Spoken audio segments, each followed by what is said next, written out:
Hey, what's up, everybody? Video 44 coming at you another video. All right, so like I said, I like to talk about different things on my channel. Right now, I want to talk about basketball. Just got through making a therapy session talking about some stuff going on in the world. Now I want to talk about some stuff going on in my interests. I had somebody ask me what my favorite rookie this year is.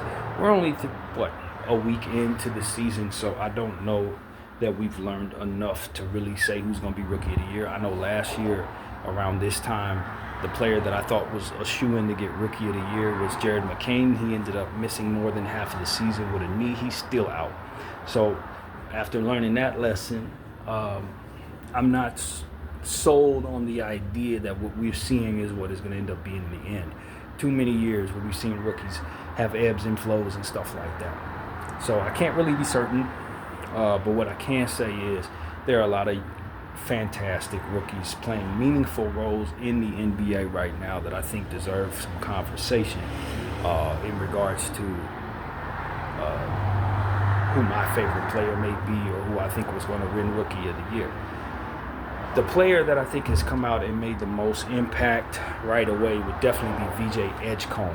And I feel like a genius because I told you guys VJ Edgecombe was my number one targeted rookie in my fantasy leagues. Well, that's not true. My number one targeted rookie was Cooper Flagg, like everyone else, but Cooper Flagg was a bit more difficult to get. He wasn't actually within reason in a way. Sometimes you would have him go at like the first pick in the draft because people just really believe in the hype. And I made sure I put him on a lot of teams as well. So if I'm being honest with myself, my number one targeted rookie was Cooper. But as far as rookies that were able to be grabbed that were going undrafted, I made sure that VJ Edgecombe was on damn near all of my teams.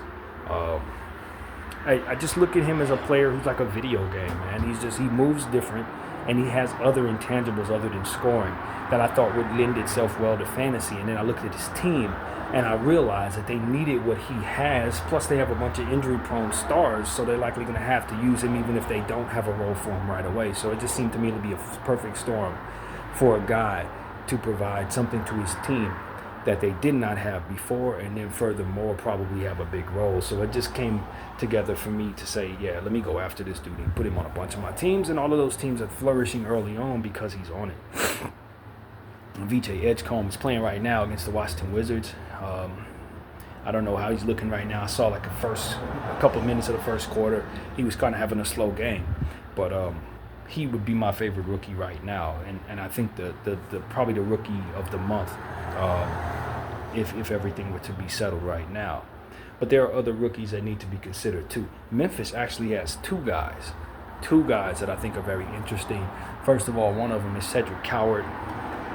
He's out of Fresno. I just found out he's from Fresno. I have some family down there.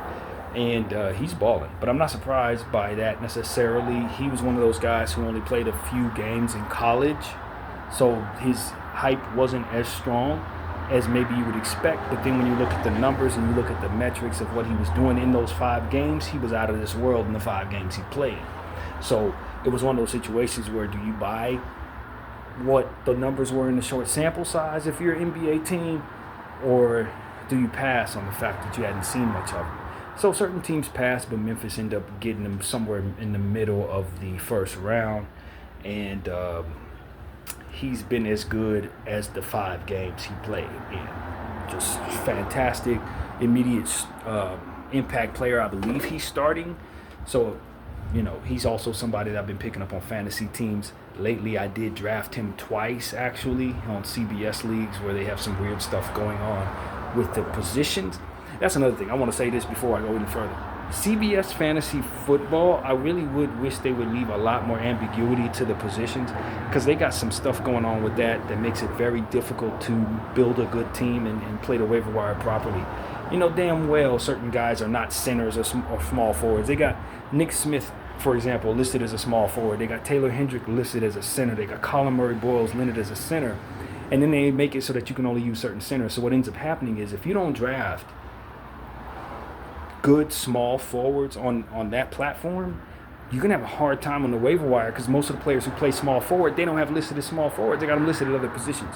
So I literally hate CBS's fantasy basketball format. I hate it so much. And I just want to put that out there. They're my least favorite. And it's because of how wicked they are about locking people into positions that they don't actually even play. Like, they don't even allow you to use these guys in other positions. And sometimes they're out of position based on what it is they're actually doing on the floor versus what it is that CBS is telling you. So it's just all messed up. I think they do it on purpose to make it more difficult, and I hate it. Anyway, because of the rarity of good small forwards, I was reaching for kids in their drafts, different small forwards, instead of going for scrubs that I know can't play. I would just say, let me just grab Cedric Coward because he's a small forward I can slot in. And best case scenario, he does great. And it worked for me. He's been a fantastic rookie. So, yeah, that's one of my favorite rookies. And the other guy that they got in Memphis that I really like is Javon Small. I haven't put him on any fantasy leagues, but he is really filling up the box score. Points, assists, steals, rebounds. He lives up to his last name. He's a small, undersized guard, but every night he's been doing something good for his team in that regard. So he's starting to become somebody you got to take seriously in fantasy basketball and in real basketball as well. So I think Memphis lucked out, given that they're having a real down year. They didn't have any high lottery picks, but the picks they got, they did great with. And those guys are making an impact for their team and making for a good role situation around Ja and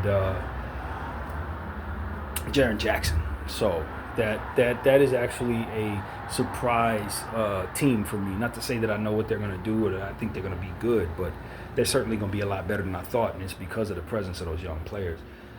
So, yeah, shout out to those two. They look really good. Some rookies that I think could start to pick up now. Colin Murray Boyles, who missed the first game or two of the season. They threw him out there, I think, yesterday, and he had some good numbers. So I expect that he's going to start playing well going forward. So that's somebody who hasn't made a name for himself yet, but I've started to put him on a team here and there because I'm starting to sense that he's going to start doing well. And I know he's like a Draymond Green type. He's going to make plays on the offensive end for others, rebound the ball on both sides of the floor, and then on the defensive end, he's a defensive dynamo. Can't really shoot the ball very well, but he's going to do a lot of different things, winning Draymond-like things for the Toronto Raptors. So if anybody I think is going to start turning the corner and start putting himself in a position to make a name for himself, it'd probably be that player. Another couple of rookies that I like a lot, Trey Johnson out of Washington. Wizards to be exact. He's playing great. Just a fantastic scorer. I think he's banged up, but I think he's playing through it. He's a day-to-day, listed at day-to-day, but he's active right now. He's been really good. Con Knipple has also been very good in Charlotte. Brandon Miller going down, some more opportunities will be there for him. Ryan Kalkbrenner in Charlotte as well looks great. I'm a fan of what he's been doing. He's also in the middle of a game. He and Con are playing right now against, I think, Miami. Got to check them out. You guys know I'm a Yaku Shonis fan, but I don't think he's getting any opportunities in Miami as of yet. But look out for him whenever he does. He's going to be fun. It's a couple guys, man. I like the two guys over in New Orleans. Jeremiah Fears, he's been really good with the minutes given, especially with DeJounte Murray out for another month or so. He's getting some good opportunities off the bench behind Jordan Poole, and he's been playing great with those. And then Derek Queen, I think, is kind of in the Colin Murray Boyles range of things, to where you can see that the breakout, or at least the coming out party, could be around the corner.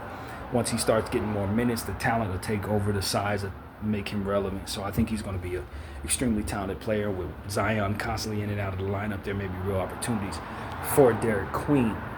As I was telling the person in the comment section who initially prompted this conversation, there's so many young rookies in prominent roles, and this is one of my very favorite draft classes since I've been watching basketball. And I've been watching basketball for 30 plus years. This is, I'd say, a top 3 class I've enjoyed. To say that they're going to be a top 3 class all the time, I don't know about that, or a top 3 class since in that time frame, I don't know. But favorite, yes, this is one of my favorite draft classes for certain, because there's so many different guys. I love Derek Harper, what he's doing in San Antonio. He is going to be fantastic. Unfortunately, some of his opportunities are destined to disappear once De'Aaron Fox gets back. I hate that dynamic so much. I think this kid is just as good potentially as anybody else on that team at the guard spot. But for now, he's getting his opportunities just like Jeremiah Fears in New Orleans to show what he can do early on, and hopefully solidify himself as a monster that must be given minutes, man. So it's tough because you just know De'Aaron Fox and DeJounte Murray are going to come in and take these guys minutes away. I hate that for them. But for now, they look great. I also like Bryant in San Antonio, although I don't know that he's become fantasy relevant yet. I don't think he's getting too many opportunities yet, but I think he's going to be a hell of a player on the defensive end and a lengthy guy who could probably do some really good things for San Antonio as he develops. So, yeah, I'm a big fan of my rookie, Abdou Thiro, even though I know he hasn't had an opportunity to play yet. I'm doing homework on him. He's one of my favorite rookies as well. Hopefully he can get out there healthy and make an impact for a short-handed Laker team at some point. I expect that he'll be back sometime beginning of November maybe, make his debut, so we're really excited about him. Who else, man? It's so many young players, some second-year guys that are making noise as well, man. Ryan Rollins over in Milwaukee needs to be taken seriously. I asked my Lakers to take a flyer on him. I know we were interested in him. He just went back to Milwaukee, but I would have loved to have brought him in because I saw glimpses of goodness from him last year, and he's starting to get more opportunities with a guard out over there in Milwaukee. So, he is definitely somebody who is having a second-year breakout that's important. Keyshawn George, we've already mentioned on this channel very recently how he's breaking out. He looked like the best player on the Wizards last week. Hit 2 threes back-to-back in the game that I was watching today with them after starting the game off slow. So I'm sure he picked up his stats since. But yeah, Keyshawn George is full-fledged breakout, man. He is a full-fledged breakout. Yeah, man, those are the names that come to mind right away. Ben Shepherd over there in Indy started the season off pretty hot. He needs to be considered. And I would just tell people as far as Cooper Flagg is concerned, I just don't like the fit, man. It sounded better on paper than it looks in real life. It's real clunky, man. He looks like a true forward to me. It's almost, and this is going to sound a little strange to some people, but the Cooper Flagg dynamic almost seems like the Rui Hachimura dynamic in LA. They want him to be a small forward, but he just has too heavy feet. His feet are too heavy to be playing that position. He don't move swift enough, it seems, to really get away with being a wing like that. He should probably be a true forward. And so that's kind of the problem with Cooper. Until they straighten the roster out, it ain't going to really look good, I don't think. They got to get a facilitating point guard out there that kid will trust. So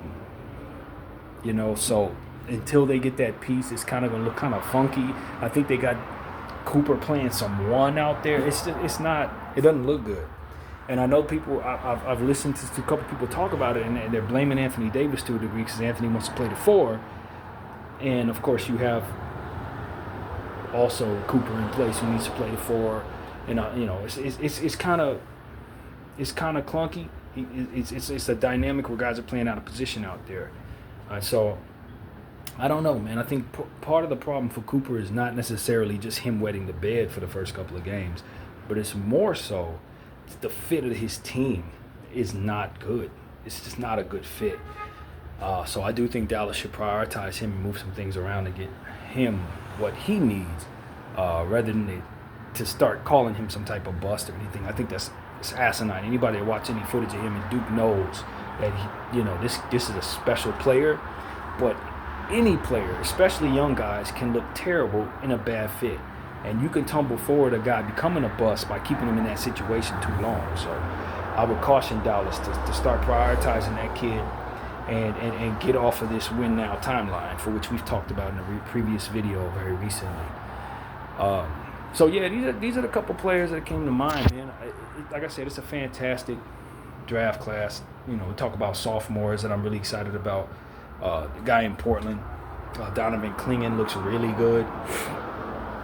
My Lakers saw him yesterday. He was fantastic out there. So, I know last year's draft class was not expected to be very good, but they look like they're having a fantastic sophomore season as a class.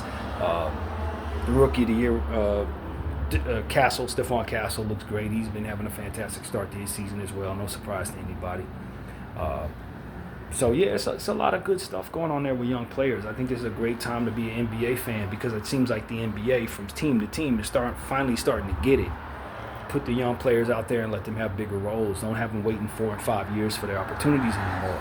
These kids are coming in a bit more prepared to be professionals than maybe previous classes. And I've been preaching that for a couple of years now. So what we're seeing is them finally kind of starting to buy that. And so yeah, man, I just want to make a quick video on a couple of young players. I'm sure there are plenty that I did not mention that I'm extremely excited about, plenty. But there's a few right there, you know what I mean? So I appreciate everybody for watching BDF 44, and I'm out.